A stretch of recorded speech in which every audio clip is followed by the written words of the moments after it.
Hello everyone, स्वागत है आपका आपकी अपनी क्लास महामाया एजुकेशन में। आज हम पढ़ने वाले हैं आरटी 2009।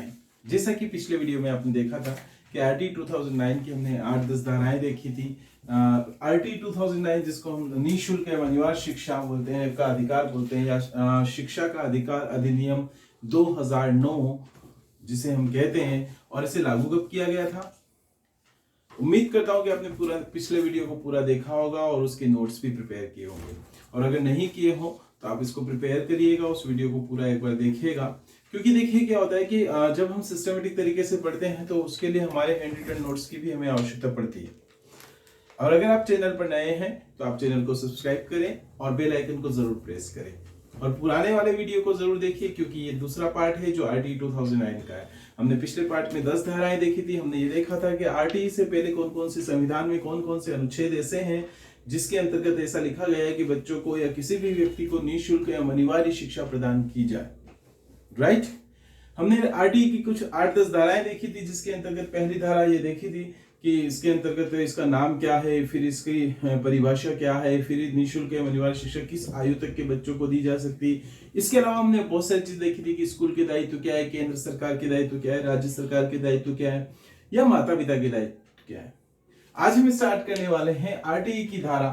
जैसा कि मैंने आपको पहले भी बताया था कि आरटीई के अंदर टोटल 38 धाराएं हैं, और 38 धाराओं में हम 10 पहले देख चुके थे। हम अब जो शुरुआत करने वाले हैं वो कौन सी शुरुआत करने वाले हैं, धारा 11 के बारे में। देखिए मैंने पहले भी बताया था कि आप धारा 11 बोल दीजिए या आर्टिकल बोल दीजिए, अनुच्छेद बोल दीजिए। धारा 11 के अंतर्गत क्या होता है, ध्यान से सुनिएगा, सारी चीजें एक साथ क्लियर होगी। तो धारा 11 के अंतर्गत किया जाता है कि विद्यालय पूर्व शिक्षा, विद्यालय पूर्व शिक्षा। अब देखिए क्या होता है कि विद्यालय पूर्व शिक्षा का मतलब क्या हुआ। विद्यालय पूर्व शिक्षा का मतलब ये हुआ कि हमने देखा था कि अनिवार्य ये जो शिक्षा है 6 से 14 वर्ष तक के लिए है। तो विद्यालय पूर्व शिक्षा मतलब अगर कोई बच्चा जन्म लेता है तो वो जन्म लेने से लगाकर 3 वर्ष तक की आयु तक क्या करेगा, तो उसके लिए राज्य सरकार का दायित्व होता है कि वो उसके लिए उपबंध करे। क्योंकि पढ़ने से पहले उसे पढ़ाई क्या होती है, मनोरंजन क्या होते हैं, गेम्स क्या होते हैं, उसका एक लगाव बनाया जाता है जो 3 वर्ष की अवस्था से प्रारंभ होता है और वो 6 वर्ष तक की अवस्था तक चलता है। आंगनवाड़ी है, सुना होगा आंगनवाड़ी चलती है, देखा होगा आप लोगों ने कि वहां पर बच्चों को इकट्ठा किया जाता है, पूरे गांव के या मोहल्ले के बच्चों को इकट्ठा कर दिया जाता है, उन्हें भोजन कराया जाता है, उनको खिलाया जाता है, कुछ कुछ नई नई चीजें बताई जाती है उनको। ये सब क्यों होता है, क्योंकि बच्चों को विद्यालय पूर्व, विद्यालय जैसी एक फीलिंग आने लग जाए। तो ये था धारा 11 के अंतर्गत विद्यालय पूर्व शिक्षा। अब देखिए क्या होता है कि धारा 12 की बात करते हैं हम, पॉइंट नोट करिएगा। धारा 11 और धारा 12, देखिए मैंने अभी जैसा आपको बताया था कि इससे पहली वाली धाराएं हमने पिछले पार्ट में देख चुके थे। हम धारा 12 के बारे में बात करते हैं। तो देखिए क्या होता है, धारा 12 को आप ऐसे समझिए कि विद्यालय के दायित्व, धारा 12 के अंतर्गत क्या होगा, 12 जो है हमारी, उसके अंतर्गत धारा 12 के अंतर्गत विद्यालय के दायित्व। अब विद्यालय के क्या दायित्व होते हैं, जैसा कि हमने कल लास्ट क्लास में देखा था, हमारे बच्चे को सरकारी स्कूल में नहीं भेजना है, जबकि ऐसा होता नहीं है। तो देखिए क्या होता है, फिर वहां पे सरकारी स्कूल में ऐसी क्या होता है, सब कहते हैं पढ़ाई नहीं होती, लेकिन वास्तविकता यह है कि वहां पे भी पढ़ाते हैं, प्राइवेट में भी पढ़ाते हैं। शिक्षा, आप अगर जैसे शिक्षकों के साथ जाएंगे तो उनका काम ही शिक्षा देना होता है, तो मतलब आपको शिक्षा प्रदान करेंगे ही करेंगे। लेकिन अगर कोई व्यक्ति चाहता है कि मैं सरकारी स्कूल में ना पढ़ाकर प्राइवेट स्कूल में पढ़ाऊं, कहां, सरकारी स्कूल में नहीं पढ़ाना है मुझे, कहां पढ़ाना है, प्राइवेट स्कूल में पढ़ाना है, परंतु मेरे पास फीस नहीं है, मैं फीस नहीं दूंगा। अब प्राइवेट स्कूल वाले कोई ननिहाल वाले तो है नहीं कि है, तो वो फ्री में पढ़ाएंगे। तो राज्य सरकार ने कहा कि कुछ कुछ दायित्व जो हैं वो प्राइवेट विद्यालय उनको भी दिए जाए, अर्थात आप फ्री में मत पढ़ाओ। 25% जो है सीटें, आपकी जो टोटल सीटें उसमें से 25% सीटें किसको देंगे, जो बच्चे आर्थिक रूप से कमजोर हैं लेकिन वो आपके विद्यालय में पढ़ना चाह रहे हैं, क्योंकि आपके विद्यालय में बहुत अच्छा पढ़ाया जाता है। तो ऐसा हर एक स्कूल जिसके अंतर्गत बच्चों को पढ़ाया जा रहा है, 25% सीटें फ्री में भरेंगे, लेकिन वो फ्री में किस तरफ से रहेगी, वो फ्री में रहेगी, पेरेंट्स से पैसे नहीं लेंगे। पैसे कौन देगा? सरकार देगी। सरकार ने कहा कि भाई प्राइवेट स्कूल वाले हैं, भाई आपका बिजनेस है, तो आप ऐसा मत करिए कि आप बिल्कुल फ्री में पढ़ाइए, पर आपके जो बच्चे की फीस होगी वो फीस कौन देगी? राज्य सरकार। मतलब राज्य सरकार ने कहा कि हम देंगे। तो विद्यालयों के दायित्व आते हैं अपने कौन सी धारा 12 के अंतर्गत। और इसके अंतर्गत अपने को ध्यान रखना है कि जो बच्चों की 25% सीटें हैं वो निःशुल्क तौर पर भरी जाए। किस तरह से भरी जाए? निःशुल्क तरीके से भरी जाए। तो ये चीज कौन सी आई? धारा 12 में। अब क्या होता है? धारा 12 में आ गया कि निःशुल्क भरना है, लेकिन अगर मान लिया जाए किसी स्कूल की फीस 70,000 रुपए है, 60,000 रुपए है, लेकिन सरकार की तरफ से इतना पैसा नहीं आएगा, तो क्या होता है कि कई बार कोई होता है ऐसा कि आप जैसे कुछ फीस मांग ली जाती, थोड़ी बहुत आप भी दो, सरकार थोड़ी दे रही, कुछ डोनेशन मांग लिया जाता है, चंदा मांग लिया जाता है। मतलब धारा 13 के अंतर्गत, किसके अंतर्गत? पॉइंट नोट करिएगा कि धारा 13 के अंतर्गत आप किसी भी प्रकार से कोई भी फीस नहीं ले सकते। किसी भी प्रकार से कोई भी फीस, पॉइंट नोट करिएगा कि कोई भी फीस नहीं ले सकते, चाहे वो दान हो, चंदा हो, डोनेशन या जो भी आप बोलना चाहें, उसमें से किसी प्रकार की कोई फीस आप किससे? बच्चों से या पेरेंट्स से नहीं मांग सकते। क्लियर? तो धारा 11 के अंतर्गत क्या था? विद्यालय पूर्व शिक्षा का बंदोबस्त कौन करेगा? सरकार करेगी 3 वर्ष के बच्चों के लिए, और 3 वर्ष से जैसे ही ऊपर होते हैं। विद्यालय के दायित्व तो किस में आ जाएंगे? भाई सारे काम वो सरकार कर रही है अभी तक तो यहाँ पे 25% सीटें विद्यालयों के दायित्व में आ जाएगी कि आप फ्री में भरिए, उनकी फीस हम देंगे। और आपकी फीस बहुत ज्यादा हो या कैसी भी हो, सरकार जो फीस देगी वो लेनी है आपको। आप किसी बच्चे से, किसी प्रति व्यक्ति से आप ना तो डोनेशन ले सकते हैं ना चंदा ले सकते हैं। राइट? तो ये 3 धाराएं हुई हमारी। अगली धारा देखते हैं हम, धारा 14।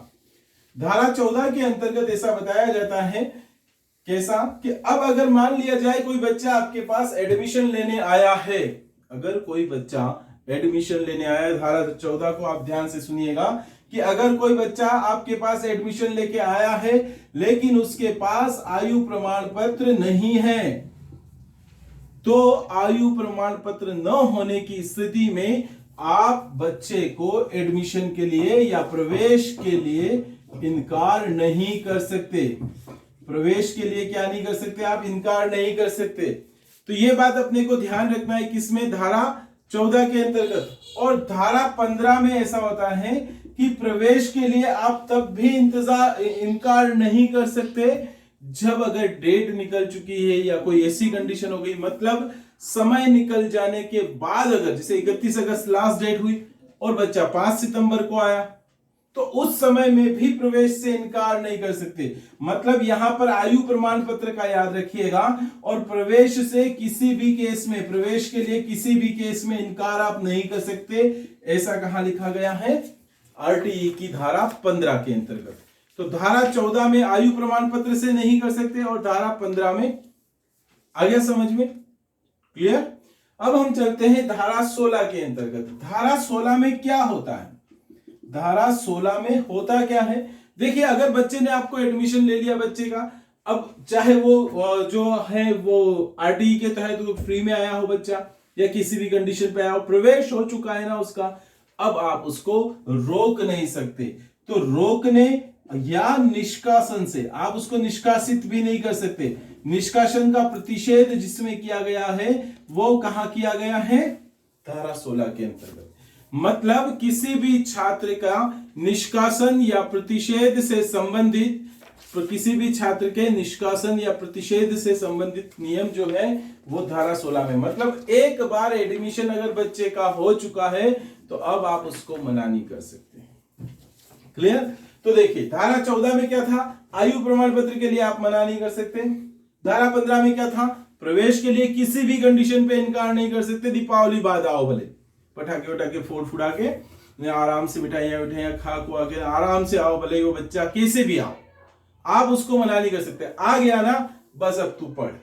अब अगर आप मान लीजिए आपने उसको फ्री में पढ़ाया, एडमिशन फ्री में दिया, अब मान लीजिए किसी केस में ऐसा हो जाए कि अपने मन में ऐसा नहीं, इसको घर भगा दो, कुछ गलत कर दिया है उसने, मान लिया जाए कुछ ऐसा किया है उसने कि आप उसको दंड देना चाह रहे हैं, लेकिन आप उसको नहीं दे सकते, मतलब आप उसको स्कूल में आने से रोक नहीं सकते किसी भी कंडीशन से, और उसको निष्कासित भी नहीं कर सकते। बस बच्चा स्कूल आ जाना चाहिए। सरकार का दायित्व है साक्षरता 100% करना, तो उसके लिए जो उपबंध किए जा रहे हैं उसमें यह भी एक प्रकार से रोल है कि आप किसी भी कंडीशन पे बच्चे को घर भी नहीं भेज सकते कि तू जा, तेरे को निष्कासित कर दिया।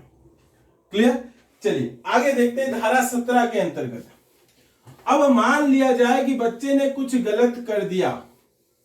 पहले ऐसा कहा जाता था, कैसा कहा जाता था कि गुरु कुम्हार शिष्य कुंभ है, गड़गड़ काढ़े खोट, अंदर हाथ सहार दे बाहर मारे चोट, ऐसा कहा जाता था। लेकिन अब वो नियम परिवर्तित हो गया। पहले ऐसा कहा था गुरु क्या है, एक कुम्हार है, और शिष्य क्या है, एक घड़े की तरह है। गुरु बाहर से भले ही मारे लेकिन अंदर से सहारा देता है।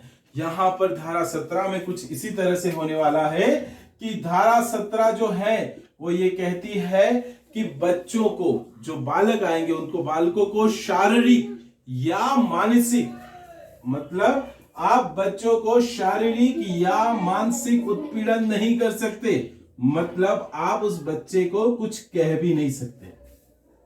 भाई आया है, पढ़ तू, कुछ भी अगर ऐसा होता है तेरे साथ में, हम तेरे को कुछ नहीं कहें, तू जो कर रहा है बहुत बढ़िया कर रहा है। वैसे एक बात बताइए, अगर ऐसा होता है तो क्या आने वाली पीढ़ी में केवल साक्षरता ही बचेगी? संस्कार वाली चीजें जो होती है वो जब तक पीटा नहीं जाता ना तब तक आती नहीं।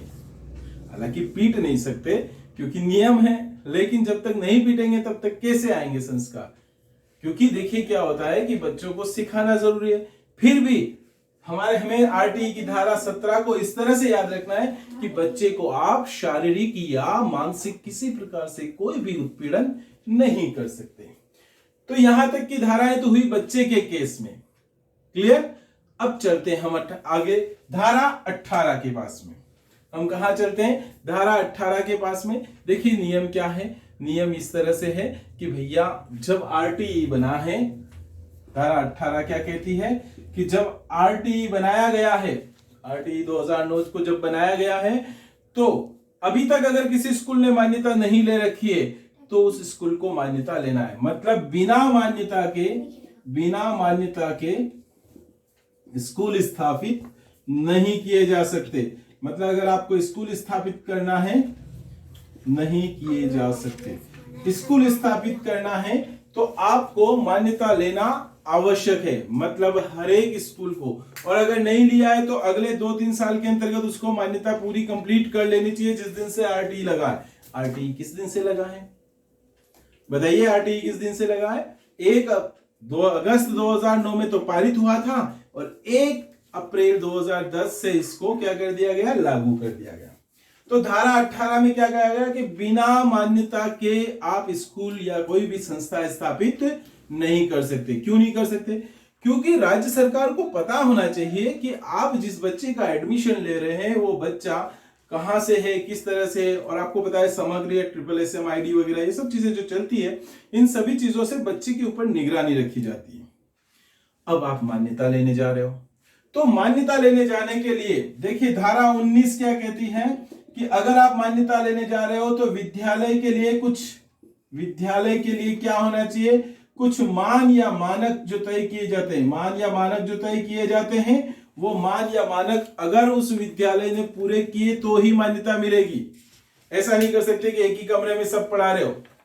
बच्चों के लिए गेम्स जरूरी है तो प्लेग्राउंड होना चाहिए, बच्चों के लिए अलग से वॉशरूम होना चाहिए, टॉयलेट होने चाहिए, या बच्चों के लिए पानी की पीने की अच्छी व्यवस्था होनी चाहिए, बच्चों के बैठने की उत्तम व्यवस्था होनी चाहिए, प्रॉपर सीटिंग अरेंजमेंट होना चाहिए, शोरगुल वाला इलाका नहीं होना चाहिए, या फिर ऐसा ट्रैफिक वाला इलाका ना हो। ये सब चीजों को ध्यान रखा जाता है। इसे विद्यालय के मान या मानक, जब मान्यता दी जाती है तो उन मान या मानक में उस स्कूल को क्या करना पड़ता है? खरा उतरना पड़ता है। ठीक है भैया, मान और मानक तय हो चुके हैं। लेकिन धारा 20 क्या कहती है कि धारा 19 के अंतर्गत, किसके अंतर्गत? धारा 20 को नोट करिएगा, ध्यान रखिएगा धारा 20 को, कि धारा 19 के अंतर्गत जो मान या मानक है, मतलब अनुसूची में ये जो अनुसूची में ये जो नाम, मान या मानक निर्धारित कर दिए गए हैं, धारा 19 के मान या मानक, या फिर ऐसा कह दीजिए कि जो अनुसूची या जो नियम बनाए हैं केंद्र सरकार ने, तो केंद्र जो है वो अनुसूची में कभी भी संशोधन कर सकती है। अनुसूची में क्या कर सकती है? संशोधन कर सकती है। तो ये पॉइंट अपने को ध्यान रखना है कि धारा 20 के अनुसार अनुसूची में संशोधन किया जा सकता है। मतलब आपके जो मान या मानक हैं उनको क्या किया जा सकता है? कभी भी परिवर्तित किया जा सकता है। क्लियर? चलिए अब आते हैं विद्यालय के पास में। विद्यालय ने मान्यता ले ली है और विद्यालय के मान या मानक के पास में आ चुके हैं। अब हम आते हैं धारा 21 के पास में। देखिए धारा 21 क्या कहती है? धारा 21 इस तरह से कहती है कि विद्यालय प्रबंधन समिति का निर्माण किया जाए। धारा 21 को नोट करिएगा। क्या है धारा 21? कि विद्यालय प्रबंधन समिति, और ये विद्यालय प्रबंधन समिति जो है, ये समिति क्या काम करेगी? विद्यालय का मैनेजमेंट करेगी, जिसमें पालकों को बुलाना है, उनके बारे में बात करना है, पेरेंट्स को बुला के उनसे बात करना है, या फिर कोई भी फंक्शन या कोई भी काम विद्यालय से संबंधित होता है, विद्यालय का मैनेजमेंट करने के लिए विद्यालय प्रबंधन समिति का निर्माण धारा 21 के अंतर्गत किया जाता है। राइट? अब हम आते हैं धारा 22 के अंतर्गत। धारा 22, देखिए विद्यालय प्रबंधन समिति ये हो गई, तो धारा 22 के अंतर्गत क्या होता है? उस विद्यालय का विकास भी होना चाहिए। तो ये धारा 21 में जो विद्यालय प्रबंधन समिति बनाई जाती है, ये विद्यालय के विकास की योजनाओं के बारे में, जो भी योजना हो पाती है, विकास योजनाओं के बारे में जहां बताया जाता है या जो नियम बनता है, तो धारा 22 बताती है। तो ध्यान रखिएगा, विद्यालय प्रबंधन समिति और विद्यालय विकास समिति 21 और 22, जबकि 20 में क्या किया जा रहा था? चेंजेस किए जा रहे थे अनुसूची के अंतर्गत, और 18-19 में विद्यालय को मान्यता लेना और विद्यालय के साथ में मान और मानक, तो ये अभी विद्यालय के पास में चल रहे हैं। अब विद्यालय हुआ पूरा। अब विद्यालय में चाहिए शिक्षक। अब क्या चाहिए? विद्यालय में शिक्षक चाहिए। आपने देखा होगा कि शिक्षक बनने के लिए अब डीएड बीएड कंपलसरी हो गया, अब सीटेट भी हो गया, रीट भी हो गया, ये सर्टिफिकेट। मतलब धारा 23 क्या कहती है? पॉइंट नोट करिएगा कि धारा 23 कहती है कि जो विद्यालय या गवर्नमेंट या प्राइवेट कोई भी विद्यालय अगर शिक्षकों की नियुक्ति करता है, किसकी नियुक्ति करता है? शिक्षकों की नियुक्ति करता है, तो उस नियुक्ति के लिए अर्हताएं क्या क्या होगी? शिक्षकों की नियुक्ति की अर्हताएं या फिर इसको बोलते हैं मिनिमम क्वालिफिकेशन क्या होनी चाहिए। अगर मिनिमम क्वालिफिकेशन को कोई टीचर नहीं कर पाता है पूरा, तो उसे टीचर नहीं बनाया जाता है। मतलब आपके पास में एजुकेशन से रिलेटेड कुछ होना चाहिए। तो यहां पर धारा 23 क्या करती है? शिक्षकों की नियुक्ति के लिए जो अर्हताएं होती है उनको आप प्राइवेट टीचर बनाइए या फिर आप गवर्नमेंट टीचर बनाइए। क्लियर? अब आप टीचर बन गए हैं, स्कूल में आ गए हैं। देखिए पहले स्कूल स्थापित किया, उसके बाद में 18-19 में स्कूल स्थापित कर दिया, 20 को भी साइड में रख रहा हूं।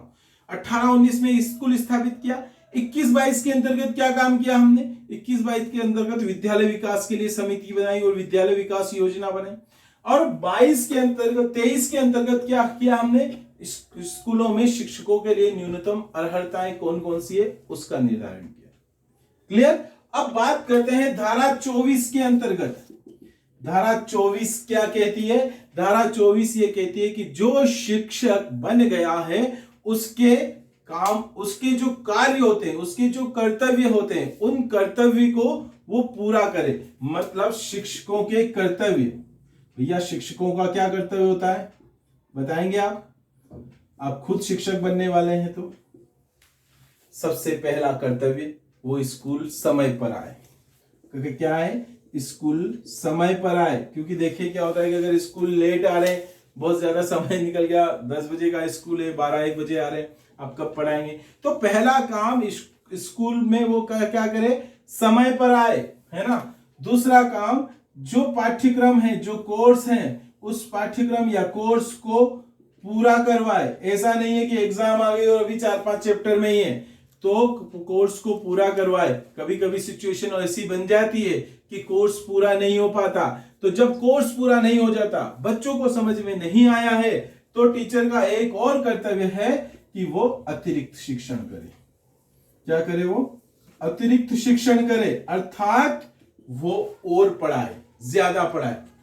तो ये देखिए, शिक्षकों की नियुक्ति की जो अर्हताएं हुई वो कहां आई? 23 में। और उन शिक्षकों के जब वो नियुक्त हो जाएंगे तो उनके कर्तव्य क्या होंगे कि वो स्कूल समय पर आए, पाठ्यक्रम को पूरा करवाए, और उसके बाद में क्या काम करवाए? वो अगर पाठ्यक्रम समय पर पूरा नहीं होता तो एक्स्ट्रा क्लास ले लेकर उनको पढ़ाए। आ गया समझ में?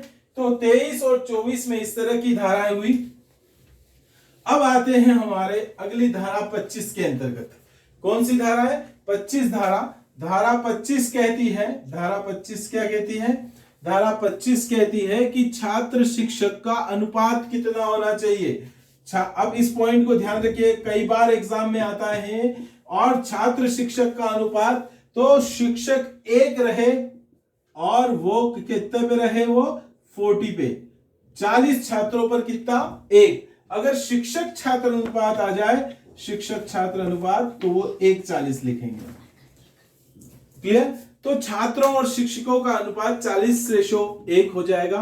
तो ये कहां बताया गया? मतलब अधिकतम 40 स्टूडेंट्स तक एक शिक्षक हो सकता है। ऐसा कहां लिखा हुआ है? धारा 25 में। क्लियर? ठीक है। अब क्या हुआ? अब देखिए क्या होता है कि अगर मान लिया जाए कि कहीं स्कूलों में बहुत सारी कंडीशन ऐसी होती है कि स्कूलों में टीचर नहीं है, होता है ऐसा, हम देख रहे हैं, वैकेंसी ही नहीं आती। तो अब उसके लिए क्या किया जाए?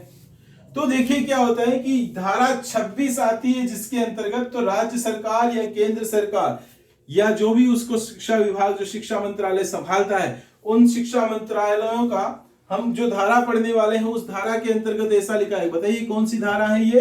कि शिक्षकों के, जब हम शिक्षकों की नियुक्ति करेंगे तो वो अगर रिक्त पद है तो आपको नियुक्ति करना है, और वो कितने रिक्त नहीं हो सकते? धारा 26 कहती है कि शिक्षकों की नियुक्ति समय समय पर की जानी चाहिए।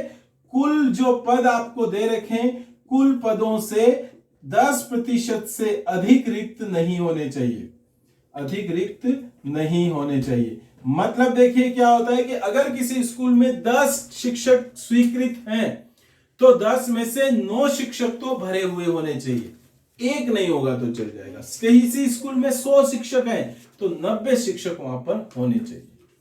राइट? तो धारा 26 क्या कहती है कि शिक्षकों की नियुक्ति करना है, और उन शिक्षकों के जो नियुक्ति करना इसलिए भी अनिवार्य है कि आप ज्यादा रिक्त पद नहीं रख सकते। क्लियर? हम आते हैं धारा 27 के अंतर्गत।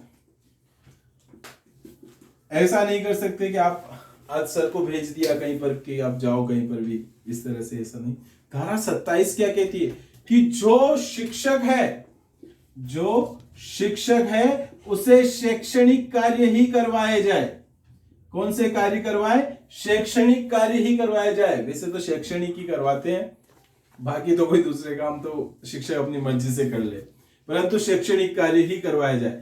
मतलब क्या हुआ कि किसी भी शिक्षक से गैर शैक्षणिक काम नहीं करवाया जाए, गैर शैक्षणिक काम नहीं करवाया जाए। परंतु यहां पर कंडीशन है कि यदि मान लिया जाए कि जनगणना है तो वो शिक्षकों से करवाई जाए। किससे करवाई जाए? आप टीचर बनने वाले हैं तो ध्यान रखिएगा, क्योंकि जनगणना जो है वो शिक्षकों से करवाई जा सकती है। यदि मान लिया जाए कि चुनाव होने वाले हैं, चुनाव वाले कार्य होते हैं, तो चुनाव वाले कार्यों में शिक्षकों को लगाया जा सकता है। और तीसरा और अंतिम कार्य, आपदा प्रबंधन के तहत उन टीचर्स को कार्य करवाया जा सकता है। तो 3 गैर शैक्षणिक कार्य करवाए जा सकते हैं। पॉइंट तीनों नोट करिएगा, जनगणना, चुनाव और आपदा से रिलेटेड। बाकी उससे कोई गैर शैक्षणिक काम नहीं करवाया जाए। ऐसा कहां लिखा हुआ है? ऐसा धारा 27 के अंतर्गत लिखा हुआ है। क्लियर? चलिए अगली धारा देखते हैं, धारा 28। धारा 28 क्या कहती है? धारा 28 के तहत ये होता है कि भैया आप सरकारी टीचर हैं, सरकारी शिक्षक हैं, प्राइवेट वालों के लिए तो नहीं चल पाती, परंतु सरकारी के लिए भी नहीं चल पाती, बहुत सारी जगह होता है ऐसा। तो यदि आप सरकारी शिक्षक हैं, पैसा चाहिए सभी को, तो सरकार से तो पैसा मिल ही रहा है, लेकिन अगर आप सरकारी शिक्षक हैं तो प्राइवेट ट्यूशंस नहीं पढ़ाएंगे। किसी भी प्राइवेट संस्थान के पास जाकर या खुद की पर्सनल प्राइवेट ट्यूशन आप नहीं पढ़ा सकते।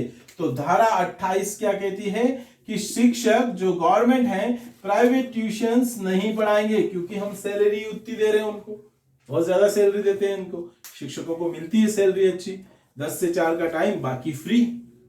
तो फ्री मतलब ट्यूशन, तो आप ट्यूशन नहीं पढ़ा सकते, कितना पैसा कमाओगे भाई? एक्स्ट्रा क्लास ले लो स्कूल में, अभी तो बताया था थोड़ी देर पहले कि कोर्स पूरा नहीं होता, एक्स्ट्रा क्लास ले लो। होता है कि नहीं होता है? मतलब एक्स्ट्रा क्लास अगर आपको लेना चाहें, खुशी से लेना चाहें, बच्चों का हित चाहें, बच्चों के भविष्य निर्माण की बात कर रहे हैं, तो आप खूब पढ़ाओ सुबह से शाम तक स्कूल में जाके, लेकिन वो एक्स्ट्रा क्लास। ऐसा नहीं कि सुबह से शाम पढ़ा रहे हैं लेकिन घर आओ घर आओ घर आओ, स्कूल में हम सोएंगे, स्कूल में हम पढ़ाएंगे नहीं, ऐसा नहीं कर सकते। तो धारा 28 क्या कहती है कि प्राइवेट ट्यूशंस नहीं ले सकते, कोई भी शिक्षक प्राइवेट ट्यूशन नहीं ले सकता। क्लियर? अगली चलते हैं, अगला हमारे पास में धारा आती है धारा 29। देखिए हम धारा खत्म होने वाली है, आप हर पॉइंट को नोट करिएगा। अगर आपको एक बार में समझ में नहीं आती इस वीडियो को रिपीट कर करके देख लीजिएगा। क्लियर? परंतु ये धाराएं याद होनी चाहिए क्योंकि एक क्वेश्चन तो इसमें आता ही आता है। तो देखिए क्या होता है कि बच्चों के लिए पाठ्यक्रम, धारा 29 के अंतर्गत बच्चों के लिए पाठ्यक्रम एवं मूल्यांकन इस प्रकार निर्धारित किया जाए। नेशनल एजुकेशन पॉलिसी अगले वीडियो में प्रोवाइड करूंगा मैं आपको, नेशनल एजुकेशन पॉलिसी NEP 2020 है ना, 2020। इसके बारे में हम ये भी देखेंगे कि पहली NEP कहां से आई। ठीक उसी तरह से कि भाई जो पाठ्यक्रम और मूल्यांकन है वो इस तरह से निर्धारित की जाए कि वो बच्चों के लिए बहुमुखी प्रतिभा को बताए, बच्चों के लिए सब तरफ से बेस्ट रहे, उसके लिए धारा 29 में मतलब सरकार का ये दायित्व होता है कि वो पाठ्यक्रम और उनका मूल्यांकन का तरीका बेस्ट रखे। क्लियर? चलिए आगे बढ़ते हैं। अब आपने सारे काम करवा लिए, स्कूल स्थापित कराया, किसी भी कंडीशन पे बच्चा रुकना नहीं चाहिए, बच्चे को आप पीट नहीं सकते, कोर्स अधूरा नहीं छोड़ सकते, उसको पढ़ाना पूरा है, एक्स्ट्रा क्लास लेके पढ़ाना है, सारे काम करवाने।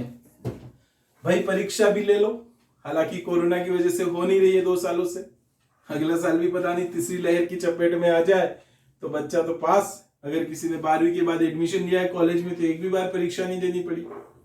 लेकिन RT 2009 की धारा 30 के तहत, किसके तहत? धारा 30 के तहत ऐसा बताया जाता है कि बच्चों की परीक्षा लेनी है, बच्चों की आपको एक परीक्षा लेनी है और फिर समापन करना है और समापन के बाद एक सर्टिफिकेट उसको प्रोवाइड करना है। क्यों सर्टिफिकेट प्रोवाइड करना है? क्योंकि सर्टिफिकेट ही एक ऐसी चीज है जो बच्चे को बताएगी कि उसने 1 साल तक बहुत ज्यादा मेहनत करी है, उसने कितने मार्क्स प्राप्त किए हैं, ये सारी चीजें। मतलब परीक्षा और समापन वाला चीजें कहां आ जाती है? धारा 30 में। क्लियर? तो देखिए हमने धारा 30 को बना, 30 तक तो हमने पढ़ लिया।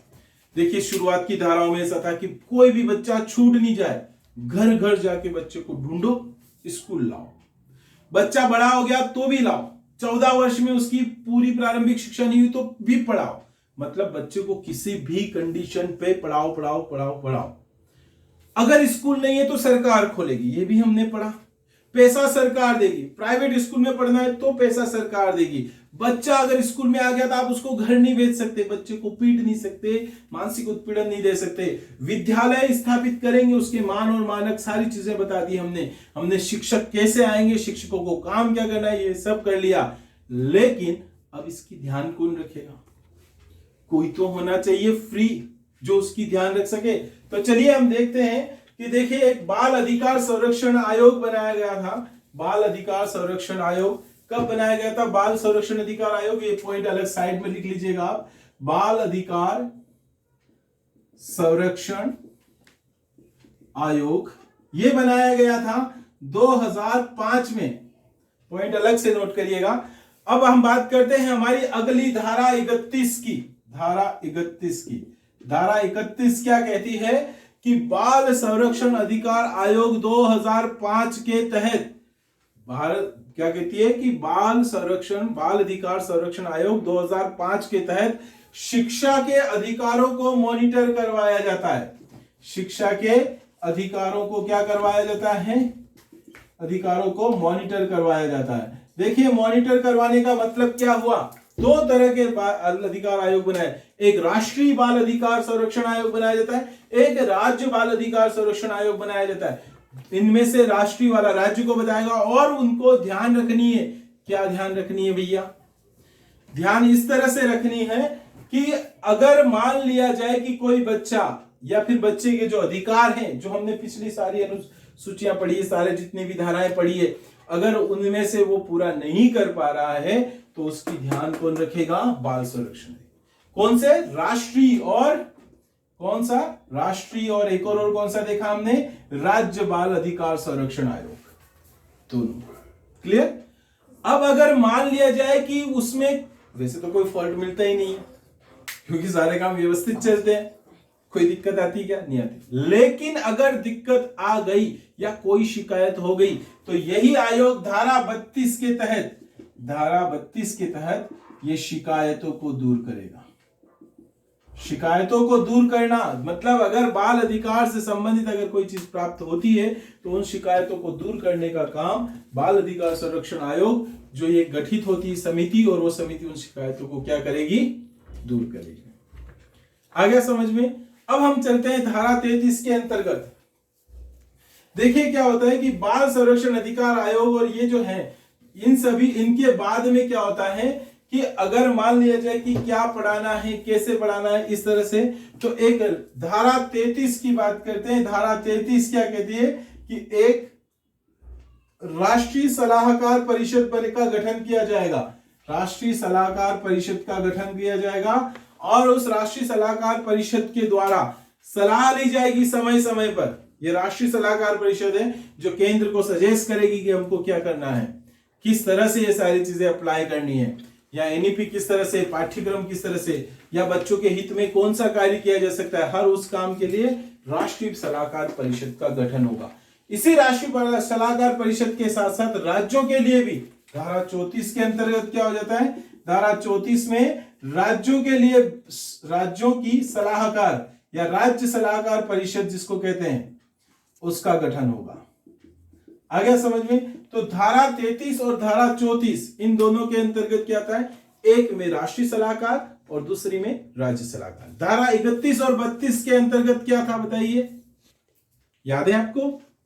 धारा 31 और 32 के अंतर्गत बाल अधिकार संरक्षण अधिनियम जो है उसके द्वारा सारी ध्यान रखी जाएगी, उसका एक गठन होगा और बच्चों के सारे कामों को क्या किया जाएगा? मॉनिटर किया जाएगा। राइट, चलिए हम चलते हैं धारा 35 के पास में। अब तो धारा 38 पूरी होने वाली है।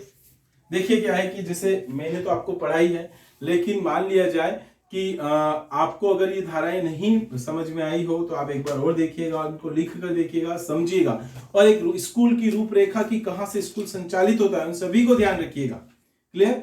आगे देखते हैं हम धारा 35 की बात करते हैं। धारा 34 तक तो हमने देख लिया है। धारा 35 में निर्देश देने की शक्तियां होती है। क्या होती है? निर्देश देने की शक्ति। लेकिन ये निर्देश कौन किसे देगा?